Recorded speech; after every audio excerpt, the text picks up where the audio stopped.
Hi everyone, I'm George Jackson, executive producer of GovExec TV, and today's 5 questions are with Doug White, RIwP Business Development Lead at Moog. RIwP stands for Reconfigurable Integrated Weapons Platform. Tell me about Moog, Doug. Yeah, thanks, George. So Moog is the world leader in precision motion controls. And what does that mean? That means those things that go really fast, like planes, missiles, Formula One cars. All of those things need control, and those controls are made by Moog, those components that are associated with that. We've been around since 1951. We're headquartered outside of Buffalo, New York. There's about 13,000 employees in 25 different countries. We make $3 billion in revenue in FY22 across 3 segments. The commercial and military aircraft, so is one. The second one is industrial and medical, and the third one is space and defense. We're here at DESI this week, so the focus is obviously on defense, and my focus as a business development is with the Reconfigurable Integrated Weapons Platform, better known as RIwP. This has been part of your background for a long time. I'll note, and I'm just going to run through part of your CV, not the whole thing, but you're a retired Army colonel, correct? A defense artillery officer. You were a capability developer at Air and Missile Defense, the cross-functional team there, and then an Army lead for counter UAS. So this is really your sweet spot. Talk to me about the turret capabilities that you've been working on here at Moog. Yeah, that's great. No, I appreciate that. And it was a very nice transition from what I was doing in the military to come to Moog and to continue contributing to the warfighter and to the branch, and that's what makes me most satisfied. And our RIwP turret is unique, and I was excited about working for Moog, and primarily it's unique for these various reasons. One is the payload capacity. It can hold a lot of weight, it can hold a lot of capability. It's more than just a gun. It provides missiles and the gun, so it gives you a layered approach, a layered capability. Second is it's agnostic, where it can accept whatever weapon, whatever sight, whatever missile that you want to add to the capability. It's agnostic in that whatever the user desires and wants to have on the system. In addition, it's agnostic to the vehicle payload, or the vehicle platform. That vehicle platform can be either a wheeled vehicle, a tracked vehicle, a robotic vehicle, or even a shipping container is a possibility. The third thing is the field reconfigurable aspect. We've built into the system a pre-planned capability where all the interfaces, you're able to swap out effectors as desired or as needed in the field by the user with the equipment that they have on hand. And so that makes it appealing to the warfighter for options of addressing various threats, and I'll talk more about that later. The fourth thing is the warfighter protection, always important to protect our soldiers. And we do all of the reload for the direct fire is under armor, so it doesn't expose the warfighter to the threat. We can also do a partial reload under armor with our missile system. So it's very interesting and saving lives and keeping our warfighter protected. And so those are the 4 things that really kind of attracted me and to the RIwP turret and to Moog.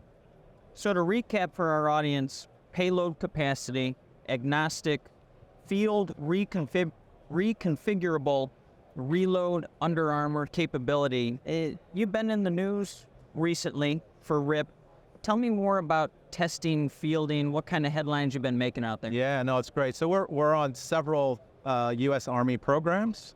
The first program is the Army's counter-drone capability, and that's partnering with Leonardo DRS. And this is a kinetic mobile defeat capability that's on an MRAP wheeled vehicle.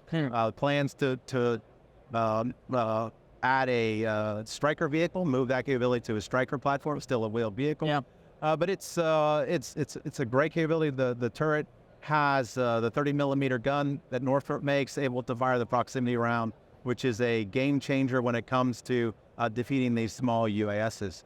Additionally, a game changer is the Raytheon Coyote Block 2 missile, also on our turret, and it is the only we're the only turret that can handle the weight of those Coyote Block 2 missiles on our turret, and we're adding 2 we currently have on the program. We're going to add another 2, so 4 total at the ready. And so that's the counter drone program.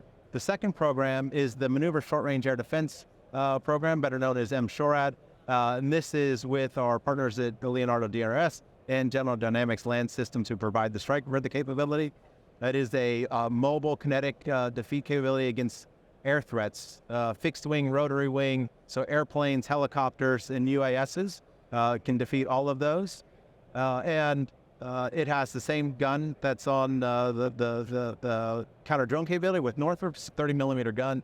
It also has Stinger missiles on the side, and we have up to 8 ready rounds for Stinger missiles on our turret. Again, no other turret can provide that number of ready rounds, and you need that number of ready rounds with the multiple threats. My background as an air defender, we know that you need to have that number of rounds for a complex attack.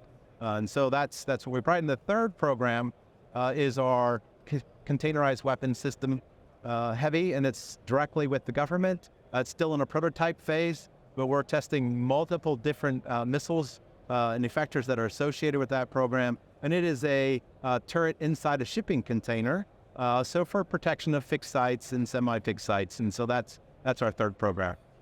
Doug, based on those programs and the aforementioned agnostic aspect of the turret system, it sounds to me like it's built or designed for specific missions, specific threats. Am I reading that right? Yeah, no, you got it exactly right. So we were able to have a multi-mission capability against multiple threats, either at the ready as a simultaneous capability or as a reconfigurable capability. So, for example, if we have an air and counter UAS threat or counter drone threat, you can put an effector that's air defense on one side, such as Stinger, and Coyote on the other side, and therefore you can defeat both at the ready. You can also add a multi-mission capability, so you can have an air defense weapon system on one side or a counter UAS weapon system on the other side. On one side, and the other side you can have a anti-armor capability, and so you're able to defeat that. Or you can reconfigure it in the field to whatever capability that you want, air defense mission first, and then change out the effectors, and now you have an anti-armor, so you're doing it off of the same weapons platform. Talk me through what's next, Doug. Like, into your crystal ball here, what's just over the horizon for RIwP? Yeah, we're pretty excited about this. You know, the future's exciting. We want to add more arrows to the RIwP quiver. We want to add more international missiles to our portfolio. We want to add a directed energy capability to the portfolio. So you have a directed energy capability with guns, missiles, and directed energy lasers on the same platform. We're looking at enhancing capabilities, where we're adding a tethered UAS to the capability to provide greater situational awareness. And additionally, we're working with partner providers, industry partner providers for radars to integrate radars into the whole system, so vehicle providers have a one-stop shop to come to us for weapons platform and sensors all in the same package. And then the third thing is we're integrating onto some tracked vehicles that are unique. And robotic vehicles, so robots. And so robots are pretty cool, and it's interesting to be have our capability on that platform. So we're excited about that. And then lastly, as building on our successes that we've had in the U.S., we're looking to expand into the international community, such as the British Army, and why we're here this week. And along with that, so we have representation here in the U.K. My counterpart, Richard Allen Miles, he can talk more about this in greater detail in the other segment. Thank you. Well, that's been today's 5 questions with Doug White, RIwP Business Development Lead at Moog. Doug, great to have you. Thank you, George. Appreciate it. Audience, thank you for tuning in. For GovExec TV, I'm George Jackson. Have a great day.